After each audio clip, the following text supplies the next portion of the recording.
Welcome to S99 TV news. క్వాతానపల్లి municipal ఎన్నికల్లో మా మహిళా కౌన్సిలర్ల మీద అసభ్యంగా ప్రవర్తించిన విధవ కాంగ్రెస్ కౌన్సిలర్ల మీద ఎన్నికల కమిషన్ చర్యలు తీసుకోవాలని డిమాండ్ చేస్తున్నాం. మా ఎమ్మెల్యే కోవలక్ష్మి మీద కేసు పెట్టారు. ఆమె ఏం తప్పు చేసిందని కేసు పెట్టారు. అసభ్యంగా ప్రవర్తించిన కాంగ్రెస్ నాయకుల మీద కేసులు పెట్టాలి, మా నాయకుల మీద కాదు. ఎన్నికల కమిషన్ ఇంకో డిమాండ్ కూడా మేము చేస్తా ఉన్నాం. క్వాతానపల్లి మున్సిపాలిటీలో మొన్న మా మహిళా కౌన్సిలర్ల మీద అసభ్యంగా ప్రవర్తించిన విధవలు ఎవరైతే థర్డ్ రేట్ కౌన్సిలర్లు కాంగ్రెస్ వాళ్ళు ఉన్నారో వాళ్ళ మీద చట్టపరంగా చర్య తీసుకోవాలి. ఆ క్వాతానపల్లి మున్సిపాలిటీ ఎన్నిక సందర్భంగా ప్రమాణ స్వీకారం సందర్భంగా ఏ వీడియో అయితే మీ వాళ్ళు ఎలక్షన్ కమిషన్ వాళ్ళు షూట్ చేసినారో బయట పెట్టండి. సీసీ కెమెరాల్లో మొత్తం నిక్షిప్తం అయ్యింది. ఎవరు తప్పు చేశారో వాళ్ళ మీద కేసులు పెట్టండి. తప్పు చేయని వాళ్ళ మీద కేసులు పెట్టి ఇవాళ మా కోవలక్ష్మి గారి మీద కేసు పెట్టారు. మా ఎమ్మెల్యే గారు ఒక ఆదివాసీ బిడ్డ ఏం తప్పు చేసిందండి?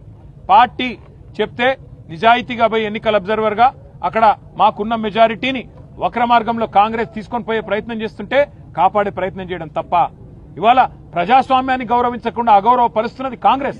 కేసులు పెట్టాల్సింది అసభ్యంగా ప్రవర్తించిన కాంగ్రెస్ కౌన్సిలర్ల మీద, బాల్కా సుమన్ మీద, అదేవిధంగా మా కోవలక్ష్మి గారి మీద కాదు. తప్పకుండా అన్ని ప్రజలు చూస్తా ఉన్నారు. వారికి తప్పకుండా ఈ అధికార పార్టీకి బుద్ధి చెప్పే రోజు వస్తుంది.